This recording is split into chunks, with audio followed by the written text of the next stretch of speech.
किंवा टीकात्मक बोलून उद्धव ठाकरे हे पुन्हा जनतेच्या मनामध्ये त्यांचा जे काही राहिलेली थोडीशी इमेज आहे, जे काही जनतेच्या मनात थोडा त्यांच्याबद्दलचा राहिलेला प्रेम आहे तेही कमी करतात आहे असं मला वाटतं। कारण देवेंद्रजी असे नेते आहेत की ज्यांनी कारसेवेमध्ये आपलं संपूर्ण त्या ठिकाणी योगदान दिलं आहे आणि हे पूर्ण महाराष्ट्राला आणि संपूर्ण कारसेवकांना देवेंद्रजींच्या योगदानाबद्दल माहिती आहे। त्यांच्यावर टीका करून उद्धव ठाकरे हे आपली कमीपणा करतात आहे असं मला वाटतं।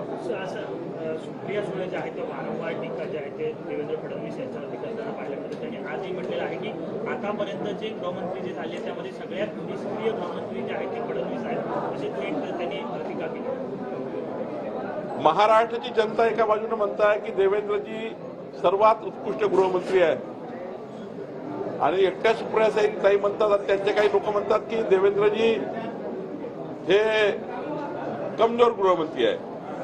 तर मला वाटतं जनता निवडणुकीच्या माध्यमातून दाखवेल देवेंद्रजी सारखा एक अष्टपैलू कर्तृत्वाचा धनी नेता आणि ज्यांना संपूर्ण 5 वर्ष मुख्यमंत्री म्हणून ज्या पद्धतीने त्याने गृह खातं आणि आत्ताही गृह खातं, त्यांच्या काळामध्ये कन्व्हिक्शनचा रेट जो आहे, शिक्षेचा रेट जो आहे, गुन्ह्याचा रेट जो आहे, ज्या पद्धतीने गुन्ह्यातून शिक्षा देणे, शेवटी गुन्हा पकडणे, त्याला शिक्षेपर्यंत पोहोचवणे, यापूर्वीच्या काळात बघितलं ना आपण 2.5 वर्ष कसे गृहमंत्री होते।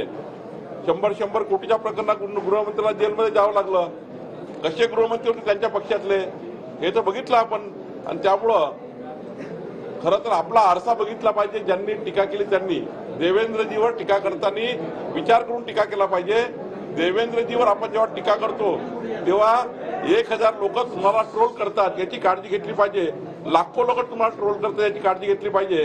कारण देवेंद्रजींनी ज्या पद्धतीने महाराष्ट्र हा सुरक्षित केला आहे, महाराष्ट्राच्या इतिहासामध्ये आतापर्यंत कधी झाला नाही एवढा सुरक्षित महाराष्ट्र देवेंद्रजींच्या काळामध्ये आहे। सर, सुप्रिया सुळे असं देखील म्हणतात महाराष्ट्रातील जनतेसमोर असंख्य प्रश्न आहेत।